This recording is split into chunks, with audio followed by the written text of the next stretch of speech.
উত্তম চরিত্র দিয়ে দুনিয়ার বুকে পূরণ করেছি।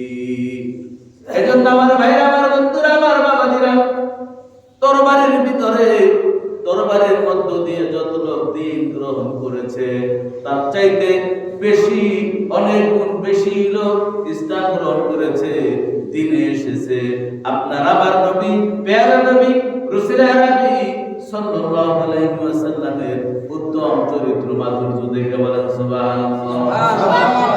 আমার নবী থেকে আল্লাহ পাক এমন উত্তম চরিত্র, এমন মাধুর্য দিয়েছেন, যে চরিত্র দেখে অগণিত মানুষ নিজের বাপ দাদার ধর্ম ছেড়ে ইসলামের ভিতরে প্রবিষ্ট হয়েছে বলেন সুবহানাল্লাহ। সম্মানিত ভাইরা, এইজন্য এই চরিত্রটাকে মুফাসসিরগণ, মুহাদ্দিসগণ, বিভিন্ন ফকিহগণ তিনটা অধ্যায়ে ভাগ করেছেন চরিত্রটাকে।